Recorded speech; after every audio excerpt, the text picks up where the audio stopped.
So my name is Kristin Dobbin, and I am the Regional Water Management Coordinator with Community Water Center based in Visalia. And my presentation today is Lessons on Institutionalizing Participation to Achieve the Human Right to Water in California. And for this presentation, I'm going to draw on two sources.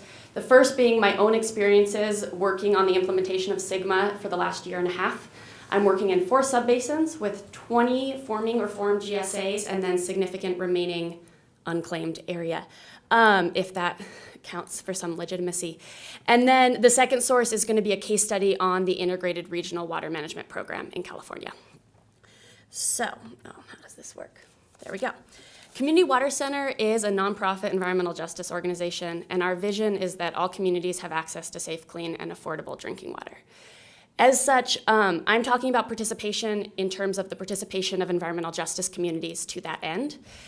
But it's worth noting participation for all diverse stakeholders is really important. So we've heard from Gina about other challenges for agricultural stakeholders, but what I'm really talking about here is challenges and recommendations for dealing with the participation of environmental justice communities. So first off, why do we need tools for achieving the human right to water in California? And the answer to that is quite simple, because we haven't done it yet. In California in 2014, more than 1 million Californians received water that did not meet safe drinking water standards. The State Water Resources Control Board maintains a list of nearly 300 community water systems that consistently fail to provide safe drinking water, some for decades. And then finally, in drought, we now have communities that have no water at all. We have more than 2,000 reported dry wells in the state. That is only reported wells. I'd like to say there's a lot more out there. And that number is rising every single day. So the other question, by means of background, is why participation? And that question really has to do with the underlying causes of our state's drinking water crisis, which at Community Water Center we divide into 4 categories. There's inadequate infrastructure, inadequate institutional capacity, that drinking water sources are not protected and are contaminated, and finally, that decision makers are not addressing community needs. And it's really that 4th underlying cause that deals with participation. Ultimately, decision makers not addressing community needs relates to a lack of participation, which relates to a lack of awareness, which relates to a lack of participation, which fundamentally relates to a lack of access. And so I think we all know that as a common pool resource, sustainable groundwater management really depends on the ability of all diverse uses and users to come together and collaboratively manage a subbasin. And SGMA recognizes this, and I'd say SGMA is revolutionary in its stakeholder engagement criteria and requirements. The statutory requirements for stakeholder engagement in SGMA include that GSAs must encourage the active involvement of diverse cultural, economic, and social elements of the subbasin. They need to consider the interests of all beneficial uses and users. They have to develop an interested party list, but not just that, they have to develop a statement that explains how those interested parties will be considered, and so on. So I want to talk a little bit about what I'm seeing in the last year and a half with the formation of groundwater sustainability agencies, and I'm going to start with the successes, because there indeed have been successes. So I'm really, really encouraged to see that relationships between communities and actors that have developed from past projects are carrying over into groundwater sustainability agency formation, for the most part. And for me and for the Community Water Center, which is involved with a lot of these pilot projects, it's an indication that these discrete investments have long-term institutional and political benefits. I think it also is evidence that investing in social relationships is a legitimate use of funds and resources. I also want to mention that SB 13, which limited the jurisdiction of GSAs to their member agencies, has been a notable opportunity. I think that this has led to opportunities for small communities to participate in a way that would not have happened otherwise. And the reason for this is that, at least in the Central Valley, a lot of community service districts or public utility districts that serve an unincorporated community are actually donut holes in a larger service area. And so through SB 13, their participation was actually mandated, which has been very helpful and incentivized outreach and mandated outreach in a way that I'm very excited about. A really, really exciting thing I'm seeing is small communities banding together in this process. So a lot of communities are working together to share representation on governing boards, which has proven to be a politically viable compromise for balancing proportionality, but also with the need for representation. It has also been an opportunity for communities to come together to negotiate their place within GSAs, similar to how Gina was talking about with different agricultural representatives. It's also proving to be a way to reduce the burdens of participation on those small communities. I've even know some communities who are sharing the cost of attorneys to represent them collectively, which is a huge opportunity. And a final success I want to talk about is just examples of best practices. I have seen a lot more than I expected agencies doing ongoing outreach. It needs to be recognized that outreach cannot just happen once. It's not effective if it happens once. It needs to be ongoing. And I've been seeing a lot of that, which is very encouraging. I also have seen some GSAs, and this is very exciting, doing targeted outreach in anticipation of decision-making points. And that's to say, rather than relying on communities to always attend their monthly meetings, recognizing that there are barriers to that type of participation, when there are upcoming key decisions, they're reaching out to encourage participation at those meetings specifically, or where that's not possible, to get proxy votes for those decisions. And that is a really exciting best practice that I've noticed and I'm trying to encourage elsewhere. So onto the challenges, because there are plenty of those as well. So I think we've heard a lot in this conference so far about the fragmentation of GSAs, and this poses a lot of challenges for small communities. First off, it often means communities have little or no say in where they end up in the GSA, and that can be a hard place to be in. It also means smaller GSAs, fewer communities in each GSA, less opportunity for the type of collaboration I was talking about earlier. So Sigma has a steep learning curve. I think we all know that. If anyone here is from out of state, I bet you're really feeling that right now. And it's very hard. And small communities and under-resourced boards that don't have the ability to compensate with staff, with legal counsel, with consultants, are at a huge disadvantage. So imagine for a second that you don't have staff to educate your board of directors about Sigma or your alternatives. Problem. Or imagine for a second you're at a table negotiating a memorandum of understanding and you're the only agency represented that does not have a lawyer present because you can't afford one. Big problem. So I also want to talk, Sigma itself, the process and the law presents some major challenges, some of which were foreseen and some were not. So the only method for protesting a GSA is to file on top of it with your own GSA. This is not really an option if you can't afford to be a GSA. Also, there's a 90-day period where you can file those overlaps. So in many of the basins I'm working in, someone files and that creates a huge rush for everyone else to file in cases where there might be overlaps. And that often results in ultimatums being placed on small communities to either sign an agreement they don't like, sign an agreement they don't understand, or be left out entirely. And theoretically, we could go back and amend those GSAs and include them later at a later point, but that requires a willing partner of that GSA to go back and do that amendment, and we don't necessarily have that guarantee. Also, finally, SB 13 now requires that the Department of Water Resources review GSA notifications for completeness. Completeness is not synonymous with correctness, and it is a danger to believe that is true. So we're seeing a lack of stakeholder identification from the outset, inadequate or almost essentially no stakeholder identification from the outset, which is going to limit our prospects moving forward, and I think that's unfortunate. So a few other challenges I want to note. There's continued misunderstanding on all sides that undermine participation. There's also financial barriers. For the most part, and this is a huge generalization, but for the most part, GSAs members are fronting the costs of formation and fronting the cost of GSP development to then use implementation fees from there on out. There are communities that are remaining white areas at this point because they cannot absorb those upfront costs. And finally, I think it's always important to note that Sigma is new, but groundwater basins are not blank slates. And agencies and communities have histories, some bad, some good, some mixed bags, but those histories really impact how we're forming GSAs. and we need to be cognizant of that. So now I want to turn to the state's Integrated Regional Water Management Program. And I have a quote here, so I want to find it. Integrated Regional Water Management is a voluntary state program where self-identified regions come together to implement regional solutions. And I'm quoting here, "The fundamental principle of IRWM is that regional water managers, who are organized into regional groups, are best positioned to manage water resources to meet regional needs." Does that sound familiar? It's basically the same underlying principle of SGMA.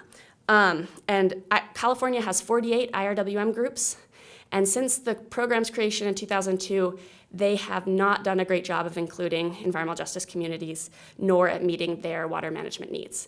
And so it makes it a pretty apt case study for me, and I hope it's informative for you too. In 2013, a group of nonprofits, including Community Water Center and other types of organizations, got together to identify what were the main barriers to participation in IRWN. They came up with 6. I left the 6th one off here because it primarily related to funding, and that's not as relevant here. But the 6 they identified were lack of representation, lack of technical assistance, guidance undermines integration, lack of effective outreach, and finally, IRWMs exacerbate local power dynamics which perpetuate drinking water problems. I argue that all 5 of these relate to at least one of the challenges I have outlined previously, which means we might have a guide for some ideas. So, how is IRWM responding to these challenges? It's important to note a lot of these issues are unresolved in the IRWM program. But there has been a lot of thinking about this issue and a lot of recommendations. So that's where I think we can really garner some wisdom. So starting with Proposition 84, there were 8 disadvantaged community pilot studies. There was then a larger pilot study for the Tulare Lake Basin where I work. And then there was a disadvantaged community visioning workshop that brought the experts and practitioners from those studies together to identify best practices, share experiences, and develop recommendations. So these are just a sampling of the recommendations they come up with. They actually have a huge number, and the document's available online if you're interested. But they say we need to identify disadvantaged communities, promote increased understanding, proactively develop and implement technical assistance and capacity building, establish coordinators, require or incentivize equitable participation and inclusive decision-making, identify sources to support involvement. And these are all, I think, very applicable to where we are at right now with the formation of GSAs. So, extrapolating on these recommendations and based on my personal experiences in the last year and a half, I kind of offer this list as a draft list of priorities for moving forward with SGMA in an inclusive and equitable manner. Identification is key. In the Tulare Lake Basin, we're really lucky because that's been done for us, but we can't include communities that we don't know exist. Bottom line, we need state identification of disadvantaged communities. Education and outreach is critical, especially in these first few years of SGMA. We need to figure out a way to coordinate and financially support involvement. That has something that is just starting to happen with the IRWM program now, about 12 years after the program started, 14 years.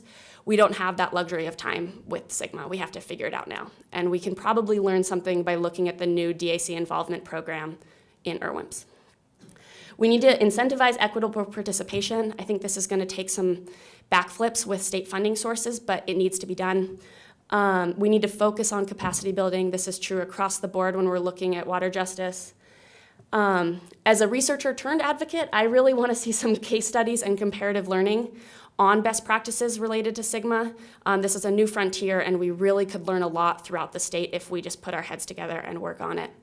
And finally, technical assistance, especially when it comes to GSPs. I have to say, as a non-technical person myself, I get a lot of anxiety thinking about the need to incorporate drinking water interests into GSPs. It needs to be a priority, and we have to figure out a way to also integrate that into the state systems. So I just want to leave you with some remaining questions that are kind of nagging me at night. In addition to, I'm really curious what type of outcomes and impacts we're going to see from participation or the lack of participation in GSPs. I'm really wondering if we're going to see accessible data and technical assistance in order to leverage participation into well-rounded GSPs that integrate drinking water interests. I want to know how we can help under-resourced communities sustain meaningful participation. This is a big issue for me right now in my work. A couple of communities I've worked with to get involved with SGMA are really struggling to maintain that involvement 3, 4, 5 months later, year later. It's a lot of work, it's a lot of meetings. How can we make a way to do that more sustainably and support that? And finally, how can effective participation be achieved in adjudications? It's going to be a new challenge, hopefully not prevalent in the state, but I'm sure we're going to have a couple at least. And I think we need to be thinking about it ahead of time and really working with our legal partners to figure that one out.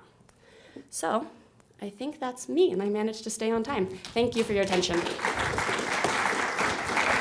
Thanks very much, Kristin. Do you have any questions? So if they're regulated by the state and they're not serving the community, is it because there's a cost that's not being met?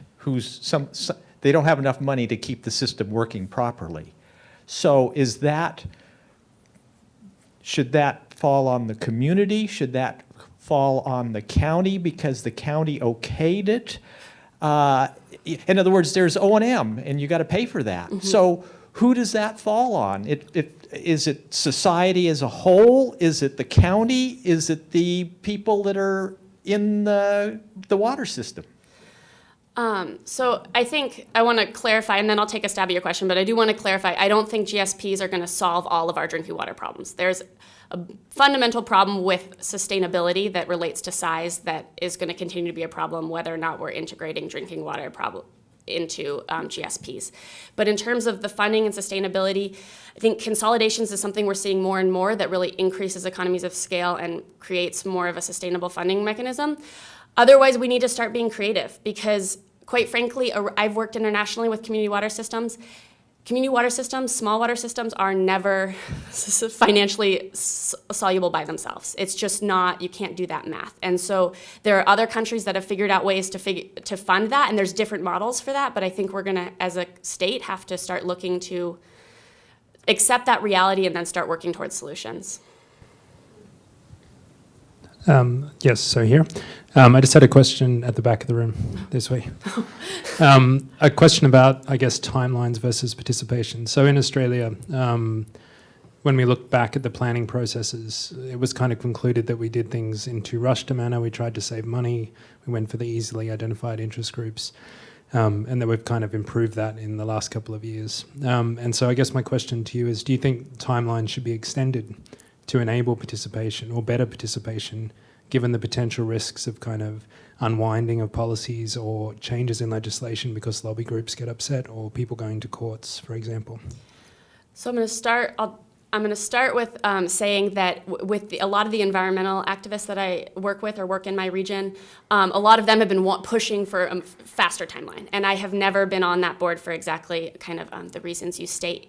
I am struggling so hard and not succeeding for our whole region in trying to get communities to the table early enough. And so we definitely can't rush this if we're going to have effective institutions. Whether or not we should postpone some of the deadlines, I haven't thought about that. In part, I think some of the communities their water access is so tenuous that would also have harmful impacts, right? That we need those groundwater levels stabilizing to also have water in communities in many cases. So maybe there's a situation by situation basis. I don't know how that works in a regulatory framework for the state. I think it's an interesting question. What I would say is let's stick to this timeline and get more resources into capacity building and technical assistance to make it work. In your efforts to get traditionally underrepresented groups more engaged and represented, are you getting encouragement from more traditional and stronger players or pushback? All of the above.